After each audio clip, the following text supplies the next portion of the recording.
Hello दोस्तों, मैं Shiv Shakti Kumar Shiv smart classes में आपका स्वागत करता हूं। दोस्तों प्लीज़ मेरे चैनल को लाइक करें एंड सब्सक्राइब करें अगर वीडियो अच्छा लगे तो, ठीक है। दोस्तों हमने एपी में अर्थात समानांतर श्रेणी में पिछले वीडियो में nth टर्म निकालने के लिए सीखा था। nth टर्म कहने का अर्थ है दोस्तों nवां पद, ठीक है। nवां पद निकालने के लिए सीखा था। तो आज हम लोग देखेंगे दोस्तों कि nth टर्म तो निकालने के लिए सीख गए। आज हम लोग देखेंगे कि n कैसे निकाला जाता है, यानी कि एपी अगर कोई दिया हुआ है, एपी दिया हुआ है तो इसमें पदों की संख्या कितनी होगी, ठीक है ना। अर्थात इसको कह सकते हैं कि नंबर ऑफ टर्म्स, अर्थात पदों की संख्या कितनी होगी, तो वो आज हम निकालने के लिए सीखेंगे दोस्तों, ठीक है। चलिए जैसे एक हम प्रश्न ले लेते हैं दोस्तों, एपी में एक प्रश्न हम ले लेते हैं 11 8 5 2, ठीक है। और यह कहां तक है दोस्तों, 151 तक है, ठीक है। यहां तक दिया हुआ है दोस्तों। तो आपसे पूछ रहा है कि बताइए तो इनमें पदों की संख्या कितनी होगी, ठीक है। n निकालने के लिए बोल रहा है पदों की संख्या, ठीक है ना दोस्तों। एक एपी दिया हुआ है, समानांतर श्रेणी दिया हुआ है दोस्तों, तो इसमें पूछ रहा है कि इसमें पदों की संख्या कितनी होगी। और यहाँ पे याद रखिएगा दोस्तों, यह माइनस नहीं है, यह nवां टर्म यानी कि nth टर्म दिया हुआ है। nth टर्म कितना हुआ दिया हुआ है 151 दिया हुआ है, nवां पद दिया हुआ है, nवां पद दिया हुआ है दोस्तों, ठीक है। चलिए तो अब हम निकालते हैं दोस्तों कि nth टर्म कैसे पदों की संख्या इसमें कितनी होगी। तो हमने आपको एक फार्मूला बताया था दोस्तों, a plus n-1 into d, ठीक है। तो ये दोस्तों यह nवां पद है, आपको भी पता होगा nवां पद, या इसी को nth टर्म कहते हैं, ठीक है दोस्तों। ये आपको पता है कि यह फर्स्ट टर्म है, फर्स्ट टर्म अर्थात प्रथम पद है दोस्तों। यह पदों की संख्या को सूचित करेगा। और यह डी है जो सार्व अंतर है दोस्तों, क्या सार्व अंतर, अर्थात इसको हम लोग क्या कह सकते हैं, कॉमन डिफरेंस, ठीक है। कॉमन डिफरेंस, कॉमन डिफरेंस दोस्तों, ठीक है।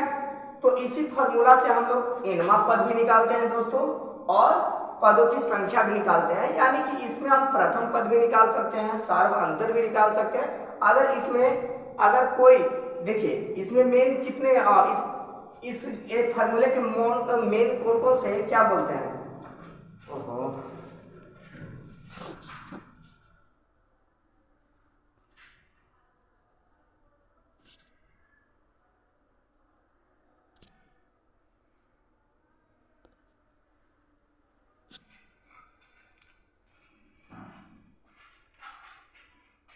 इस पदों के मेन कौन कौन से टर्म है दोस्तों। तो देखिएगा an है, a है, n है और d है। अगर इस चार में से अगर कोई तीन दिया रहेगा तो दोस्तों हम किसी चौथे का वैल्यू आराम से निकाल सकते हैं। क्या हमने बोला कि इन चारों, देखिए इसमें मेन कौन कौन से हैं, a है, nth टर्म है, a है, n है और d है, ठीक है। तो अगर इन चारों में से अगर कोई तीन दिया रहेगा दोस्तों तो इसमें से हम चौथा चीज आराम से निकाल सकते हैं। जैसे देखिए प्रश्न में क्या दिया हुआ है ना, a दिया हुआ है, a का मान 11 है। कॉमन डिफरेंस कैसे निकालते हैं दोस्तों, तो जो लास्ट का जो टर्म यानी कि अगला जो बड़ा टर्म होता है उससे पिछले टर्म को हम लोग घटाते हैं। जैसे a को हम a4 यहाँ नाम दे सकते हैं, a3 a2 a1। तो a4 में से हम a3 घटाएंगे, a3 में से a2 घटाएंगे और a2 में से a1 घटाते हैं दोस्तों। तो यहाँ पे घटाने पर a4 में से जैसे ही आप a3 घटाइएगा तो 2 में से आप 5 घटाइएगा तो क्या आएगा -3। तो यहाँ पे d का मान कितना दे दिया दोस्तों, d का मान अर्थात कॉमन डिफरेंस -3 दे दिया। a प्रथम पद आपको पता। अच्छा यहाँ पे जो लास्ट टर्म होता है दोस्तों उसको nth टर्म, ठीक है ना। इसमें nth टर्म दिया हुआ है दोस्तों, जो यहाँ पे लास्ट है एक एपी में जो n होता है और कहने का अर्थ होता है कि वह सबसे अंतिमा पद है। तो अगर इसमें यहाँ 151 दिया हो तो इसका अर्थ हम समझे कि nवां टर्म दिया हुआ है, ठीक है दोस्तों। तो nth टर्म दिया हुआ 151, ठीक है। तो अब हम लोग धीरे धीरे वैल्यू पुट करेंगे और आराम से क्या करेंगे, पदों की संख्या निकालेंगे दोस्तों। तो देखिएगा ए एन का मान कितना दिया हुआ 151, ठीक है। अच्छा एक चीज दोस्तों, यह माइनस में दिया हुआ है दोस्तों, क्या माइनस में, इस प्रश्न में याद रखिएगा कि यह माइनस में दिया हुआ है, ठीक है, -151 है दोस्तों, तो यहाँ -151 लिख देंगे। अच्छा ए का मान कितना है दोस्तों 11, देखिए ए प्रथम पद क्या है 11 है, तो ए 11 लिख दिए।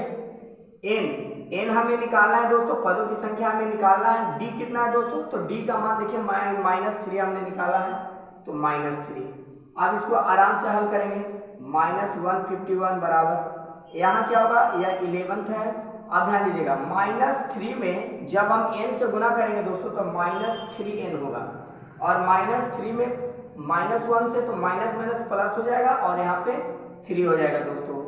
अब जो इधर का जो संख्या इसको हम इधर लाते हैं, तो यहाँ क्या है 14 है, यानी कि 14, 11 और 3 14, 14 को इधर लाइएगा तो माइनस में हो जाएगा दोस्तों, बराबर माइनस में 3n।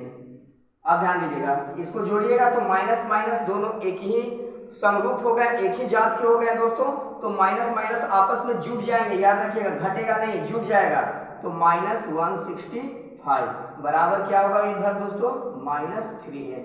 माइनस से माइनस खत्म हो गया, 165/3, तो इसको काटेंगे दोस्तों कितना 5 5, यानी कि n का मान कितना है दोस्तों 55। तो कितना आसान था दोस्तों, हमने देखा कि nth टर्म निकालना कितना आसान है। अगर हमें ये सब पता रहेगा, इन 4 चीज में से अगर 3 चीज भी हमें मालूम रहेगा दोस्तों, तो चौथे चीज को हम आराम से निकाल सकते हैं दोस्तों, ठीक है। चलिए अब हम लोग देखेंगे अगले प्रश्न, ठीक है। याद रखिएगा दोस्तों, जो अभी हम बताने जा रहे हैं आपके बोर्ड एग्जाम के लिए, क्लास 10th के जो बच्चे हैं जो बोर्ड की तैयारी कर रहे हैं 2024 के लिए, उसके लिए ये सब क्वेश्चन काफी ज्यादा इंपॉर्टेंट है दोस्तों, ठीक है। हालांकि अभी बेसिक क्वेश्चन है, ऑब्जेक्टिव में आपको इसी तरह का प्रश्न मिलेगा दोस्तों। हम लोग और भी तरह का क्वेश्चन करने जा रहे हैं, ठीक है। आज हम लोग काफी इंपॉर्टेंट क्वेश्चन देखेंगे जो बोर्ड में हर बार रिपीट करता है दोस्तों, ठीक है। और यह जनरल कंपटीशन के छात्रों के लिए भी काफी ज्यादा इंपॉर्टेंट है दोस्तों।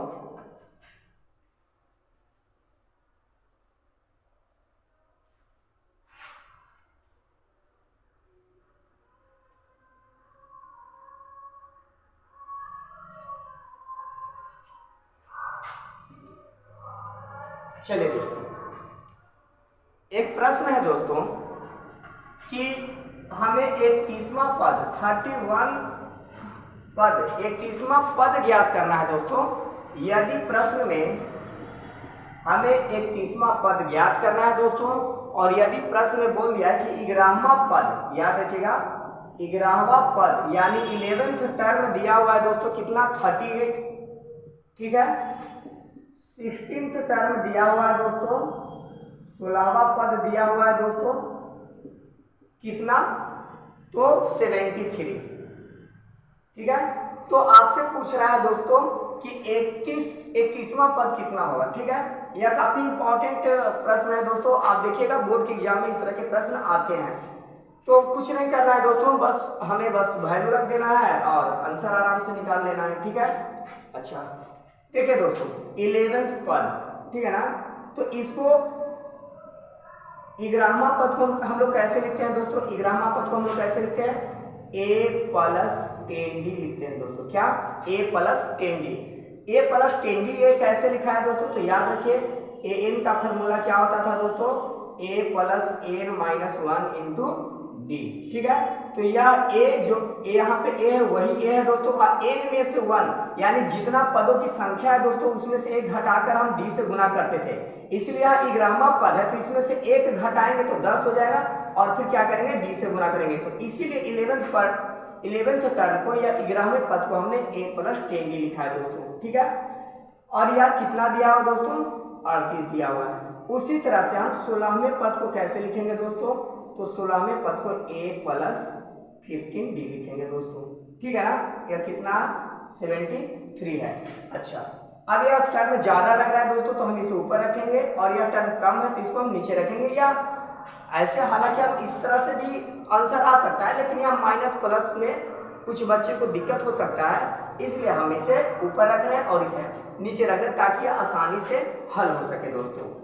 तो यहाँ क्या लिखेंगे दोस्तों a + 15d बराबर में 73 और a प्लस 10d बराबर में 38। ठीक है, ये दोनों सेम टर्म है दोस्तों, इसको माइनस कर देंगे, सब प्लस में है तो इसको साइन पहले चेंज कर देंगे दोस्तों। ठीक है, अब ये समीकरण बन गया, आपको पता ही होगा दोस्तों, आप लोग पढ़े होंगे समीकरण तीसरे और चौथे चैप्टर में। ठीक है, क्लास 10th में। अब ध्यान दीजिएगा, हमने साइन चेंज कर दिया, साइन चेंज करने के बाद एक प्लस में हो गया, एक माइनस में खत्म हो गया दोस्तों, ये कट गया। 15 में से यह अब तक देखिए साइन चेंज करने के बाद अब यह जो नीचे का टर्म प्लस में था पहले, लेकिन अब यह माइनस में हो गया दोस्तों। तो 15 में से 10 गया तो कितना बचा 5d, और 73 में से 38 जाएगा दोस्तों तो 45 बचेगा। ठीक है, सॉरी 35 बचेगा दोस्तों। ठीक है, अब ध्यान दीजिएगा d बराबर क्या होगा 35/5 कटेगा दोस्तों 7। तो d का मान कितना आ गया दोस्तों, d का मान 7 आ गया। अब हम लोग लिखेंगे कि d का मान, याद रखिए यह समीकरण, इसको फर्स्ट मान लेते हैं, इसको समीकरण सेकंड मान लेते हैं। अब हम लोग d का मान सेकंड में या फर्स्ट में किसी में भी आप रख सकते हैं। ठीक है ना, समीकरण d का मान समीकरण फर्स्ट में रखिए या सेकंड में, आपका आंसर उतना ही आएगा दोस्तों। तो d का मान सेकंड में रखने पर अब रखते हैं, देखिएगा दोस्तों सेकंड क्या है, सेकंड समीकरण है दोस्तों a प्लस 10d। समीकरण को इक्वेशन कहते हैं दोस्तों, याद रखिएगा जो अंग्रेजी छात्र के विद्यार्थी हैं।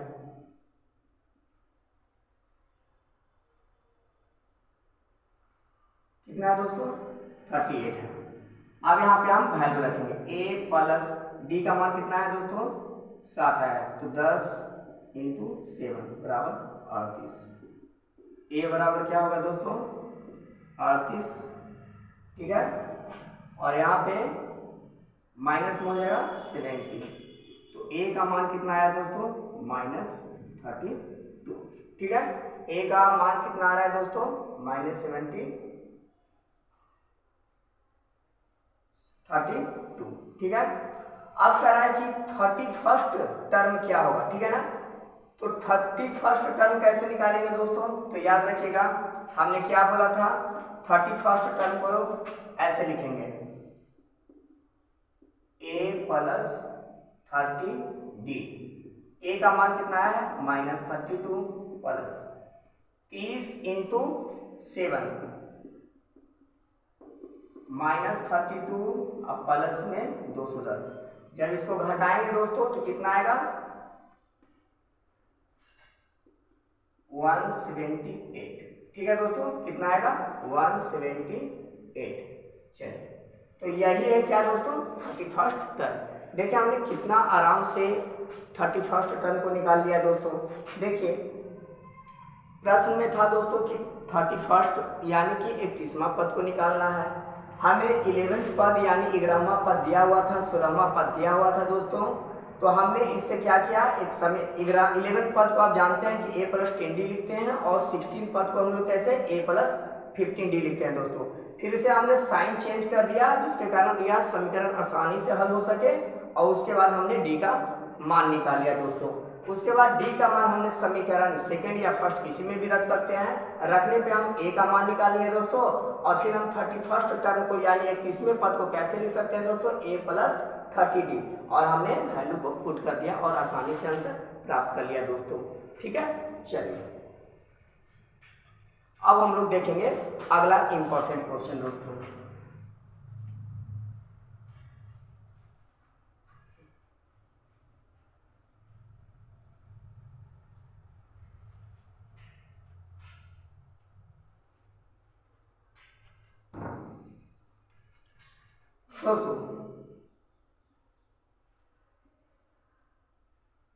तीसरा पद दिया हुआ है दोस्तों, क्या थर्ड पद दिया हुआ है दोस्तों। ठीक है, तीसरा पद दिया हुआ है कि 4 है। ये प्रश्न है दोस्तों, याद रखिएगा क्वेश्चन है, शॉर्ट में हम लिख दे रहे हैं। ठीक है, प्रश्न लिखने में काफी समय जाएगा दोस्तों, इसलिए हमने शॉर्ट में, आप बस जो हम बोल रहे हैं उससे आराम से सुनिए और समझिए। तीसरा पद 4 दिया हुआ है दोस्तों। 9th टर्म यानी 9वां पद कितना दिया हुआ है दोस्तों -8 दिया हुआ है। तो आपसे पूछ रहा है कि शून्य यानी कि जो शून्यवा पद, ठीक है ना, जो शून्यवा पद यानी यह एनवा पद दिया हुआ है दोस्तों, याद रखिएगा एनवा पद यानी कि शून्य कह रहा है कि शून्य एनवा पद है, ठीक है ना, कह रहा है प्रश्न में कि शून्य एनवा पद है और एनवा पद इस एपी में कौन सा पद आएगा, यानी कि पदों की संख्या पूछ रहा है दोस्तों, पदों की संख्या पूछ रहा है। कह रहा है कि इस प्रश्न में कौन सा ऐसा पद होगा जहां पे एनवा जो पद है यानी एनवा जो टर्म है वह शून्य होगा। ठीक है, प्रश्न 3 से समझिए दोस्तों। इसमें तीसरा पद का वैल्यू 4 दिया हुआ है, इसमें 9वें पद का वैल्यू -8 दिया हुआ है। तो कह रहा है कि वह ऐसा कौन सा पद होगा जहां पे एनवा जो पद है वह शून्य होगा दोस्तों। ठीक है ना, तो पदों की संख्या पूछ रहा है दोस्तों। ठीक है, चलिए देखते हैं। तीसरे पद को हम लोग लिख सकते हैं दोस्तों a + 2d और इसका मान कितना है दोस्तों 4। अच्छा, इसको हम कैसे लिख सकते हैं 9th पद को दोस्तों, तो a + 8d। ठीक है, और यह कितना है दोस्तों -8 है दोस्तों। ठीक है, अब इसे हल करते हैं दोस्तों, यह माइनस हो जाएगा और यह भी माइनस और यहाँ पे यह प्लस में, यानी यहाँ माइनस में तो यह प्लस में हो जाएगा दोस्तों। यह कट गया, यहाँ से कितना आएगा दोस्तों -6d और यहाँ से कितना आएगा दोस्तों तो 12 आएगा। तो d का मान कितना निकला दोस्तों 12 में -6 से भाग देंगे तो -2, तो d का मान कितना निकल गया दोस्तों -2 निकल गया। ठीक है, अब इसी d का मान हम समीकरण फर्स्ट यानी इसको हम मान लेते हैं समीकरण फर्स्ट और इसको सेकंड, तो इसी d का वैल्यू हम समीकरण फर्स्ट या सेकंड में किसी में भी रखेंगे और इससे हमें a का वैल्यू प्राप्त होगा दोस्तों। तो a + 2d = 4। ठीक है, तो a + 2d का मान है -2 दोस्तों और यहाँ पे 4 लिख सकते हैं। a बराबर क्या होगा दोस्तों, a क्या हो गया माइनस में 2 है और यहाँ प्लस में 2 है, गुना होगा तो -4 हो जाएगा दोस्तों। इधर 4 तो है ही, यह इधर जाकर क्या हो जाएगा दोस्तों प्लस में, तो a का मान कितना निकल गया दोस्तों 8 निकल गया। ठीक है ना, a का मान यहाँ से a का मान निकल गया और यहाँ से d का मान। अब कह रहा है दोस्तों कि कौन सा ऐसा पद है यानी पदों की संख्या, वह पद की संख्या कौन सी है जहां पे यह AP 0 के बराबर होगा, यानी जो nth टर्म इसका होगा वह 0 होगा। तो देखते हैं दोस्तों, तो an इसका फॉर्मूला आप लोग जानते हो दोस्तों, a + n - 1 × d। अब यहाँ पे प्रश्न में ही दिया हुआ है दोस्तों कि एनवा पद है जो 0 है, तो यहाँ हम लोग 0 लिख देंगे दोस्तों। a का मान 8 निकला है और n - 1, ठीक है, हमें पदों की संख्या ज्ञात करना है दोस्तों और d का मान -2। ठीक है, तो 0 बराबर क्या होगा 8 प्लस यहाँ गुना करेंगे तो -2 और यहाँ प्लस में 2। अब इस 2 और 8 को यहाँ 2n होगा दोस्तों। चलिए, अब इस 8 और 2 को जोड़ते हैं तो इधर 10 आ जाएगा दोस्तों, तो 10 इधर लाएंगे तो -10 हो जाएगा और यहाँ पे -2 कट गया दोस्तों, तो 10/2 यानी कि 5। तो n का मान कितना आया दोस्तों 5 है, यानी कि वह पद कौन सा है जहां पे इस AP का मान 0 आएगा दोस्तों, तो वह पद है 5वां। ठीक है ना दोस्तों, वह 5वां पद है। अब इसको कैसे कंफर्म हम करेंगे दोस्तों कि हमने जो बनाया हुआ सही है, तो हम इसको आराम से ऐसे लिख सकते हैं। 5वें पद को कैसे लिखेंगे दोस्तों, a + 4d लिखेंगे दोस्तों। ठीक है ना, तो a का मान कितना है 8 है, 4 का मान 4 तो है ही दोस्तों और d का मान कितना है दोस्तों क्या है 5 है। ठीक है, d का मान d का मान -2 है, -2। अब क्या होगा देखिएगा 8 और यहाँ पे -8 दोनों कट गया दोस्तों, कितना आ गया 0 आ गया, यानी कि जो हमने बनाया दोस्तों वह क्या है सही है, हमारा आंसर सही आ रहा है दोस्तों। ठीक है, चलिए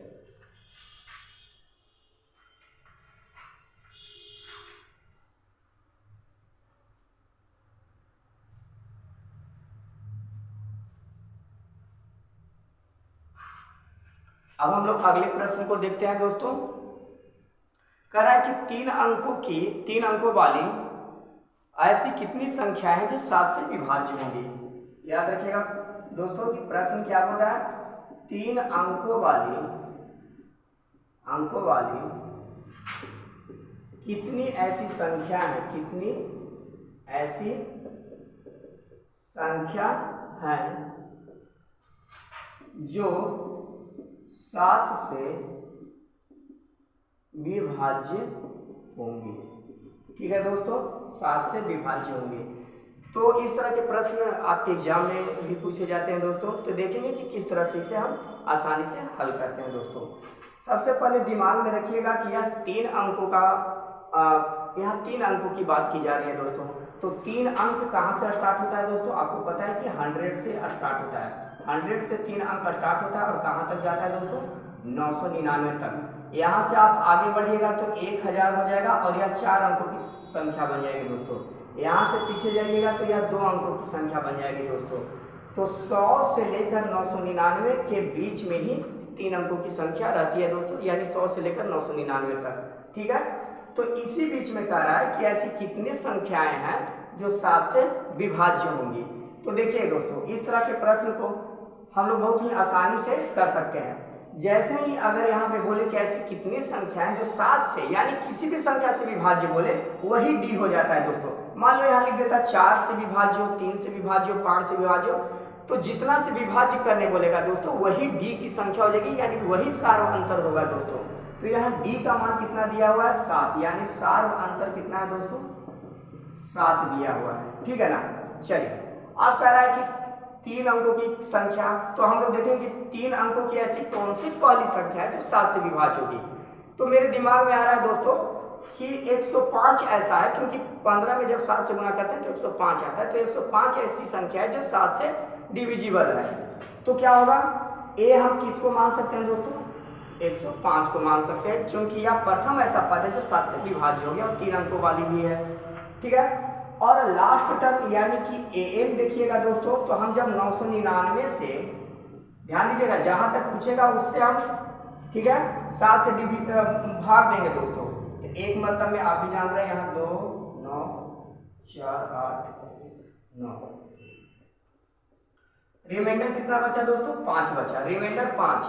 अगर यह 5 नहीं आता तो यानी यह डिविजिबल था दोस्तों। अगर 999 में अगर यह 5 नहीं रहता तो आराम से 7 से कट जाता, यानी यह 5 बच गया है, तो इसका मतलब यह ज्यादा हो गया, तो इसको हम घटा देते हैं। तो 999 में आप 5 घटाइएगा तो 994, तो यही हमारा टीएन या एन यानी एनवा पद मिल गया दोस्तों। ठीक है ना, यानी कि सबसे प्रथम संख्या 105 है जो 7 से कटेगी, और सबसे लास्ट संख्या है 994 जो 7 से कटेगी। अब बस क्या करना है दोस्तों? बस वैल्यू रखिए और इनका मान ज्ञात कर लीजिए। तो ए एन बराबर दोस्तों a plus n minus 1 into d होता है। ठीक है, ए एन का वैल्यू कितना है दोस्तों? 994 है। ठीक है, ए का मान 105 है दोस्तों, प्लस एन निकालने बोल रहा है, डी का मान हमें पता है 7 है। ठीक है, तो एन माइनस 1 इंटू 7, 994। अब इसको क्या करेंगे दोस्तों? हल करते हैं, 7th एन अब माइनस 7। ठीक है, 105 को इधर लाइए दोस्तों, तो माइनस में हो जाएगा और ये क्या हो जाएगा? अच्छा, डायरेक्ट यहाँ ही हम घटा लेते हैं। ठीक है ना, यहाँ पे 98 को जब हम 994 से घटाएंगे दोस्तों, माइनस 98 बराबर 7th एन। इसको घटाइएगा दोस्तों तो 898, ठीक है ना, 896, सॉरी 896 शायद आएगा, और इसे हम काट देते हैं तो कितना होगा? 128, यानी एन की संख्या कितनी निकल गई दोस्तों? 128। यानी हम कह सकते हैं कि 3 अंकों की 128 ऐसी संख्याएं जो 7 से डिविजिबल हो सकती हैं, अर्थात 100 से लेकर 999 के बीच में 128 ऐसी संख्याएं हैं जो 7 से डिविजिबल हो सकती हैं दोस्तों। ठीक है, देखिए कितना आसान था। अगर ध्यान दीजिएगा एक बात को दोस्तों, 2 अंक बोले, 3 अंक बोले, तो दिमाग में रखना है कि 2 अंक कहाँ से स्टार्ट होता है और 3 अंक कहाँ से स्टार्ट होता है या 4 अंक कहाँ से स्टार्ट होता है दोस्तों। और जितना से डिविजिबल बोलेगा वही सार्व अंतर कहलाता है दोस्तों। ठीक है, चलिए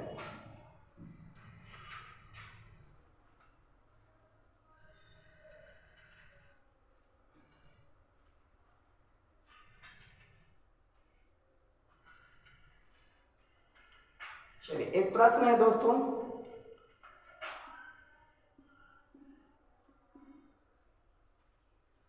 तीन आठ तेरह, 3 8 13 डॉट डॉट डॉट डॉट 253। ठीक है दोस्तों, तो कह रहा है कि यह जो एपी है, यह एपी है दोस्तों, याद रखिएगा समानांतर श्रेणी में है। तो कह रहा है कि जो अंतिमा पद है, अंतिम से 20वां पद क्या होगा, यानी अंतिम से 20वां पद निकालने बोल रहा है दोस्तों। ठीक है, मान लेते हैं कि 253 कोई ना कोई तो किसी न किसी पद पे तो होगा ही।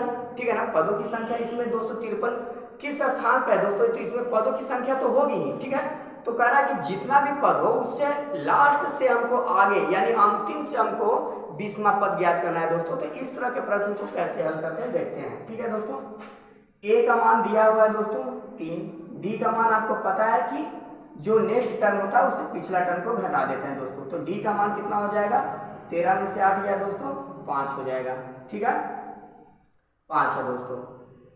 ए एन का या टी एन, इसी को लास्ट पद बोलते हैं। तो ए एन का जो मान दिया है 253 दिया हुआ है दोस्तों। ठीक है ना, तो सबसे पहले तो हम एन ज्ञात करेंगे दोस्तों कि इसमें टोटल एन पदों की संख्या है कितनी। ठीक है, तो वही फॉर्मूला यूज करना है, ए एन बराबर a plus n minus 1 into D.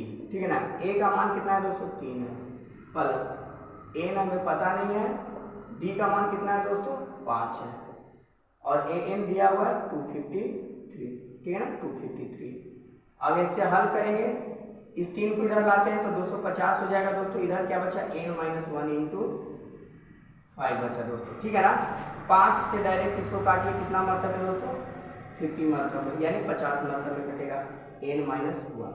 यही n एक होगा जो माइनस में इधर आकर क्या हो जाएगा दोस्तों प्लस में हो जाएगा। ठीक है, तो 50 में 1 जोड़ेंगे तो क्या होगा दोस्तों 51। तो n का मान कितना आ गया दोस्तों, पदों की संख्या, यानी कि इस एपी में पदों की संख्या कितनी है दोस्तों 51 है। यानी कि 253 कौन से पद पे था दोस्तों, तो 51वां पद पे था। तो यहां से बोल रहा है कि अंतिम से 20वां पद है, तो अंतिम से 20वां पद निकालने के लिए हम लोग क्या करते हैं दोस्तों कि 51 में से, ठीक है, 20वां पद बोल रहा है तो हम लोग 19 पद घटाएंगे। ध्यान दीजिएगा, 20वां अंतिम से 20 बोल रहा है तो हम लोग 19 इसमें जितना भी n आया उसमें से एक कम घटाते हैं दोस्तों। ठीक है, 20 बोला तो 19 घटाएंगे, 30 बोलता है तो 29 घटाते हैं, ऐसे। ठीक है दोस्तों, तो इसमें 29 घटाएंगे, 19 घटाएंगे दोस्तों, तो कितना आ गया 32।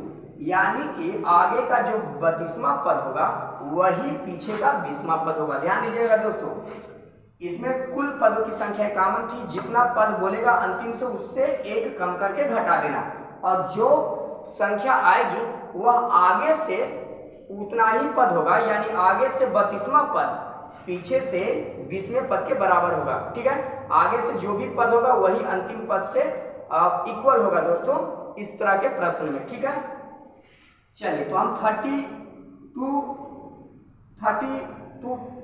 यानी कि 32वें पद को हम लोग कैसे लिख सकते हैं दोस्तों, तो a प्लस 31d लिख सकते हैं। ठीक है ना, तो a प्लस 31d है, तो 31 इंटू डी का मान कितना है दोस्तों 5 है। अच्छा, a का मान कितना है दोस्तों, a का मान भी यहाँ रख लीजिए, a का मान कितना दिया हुआ 3।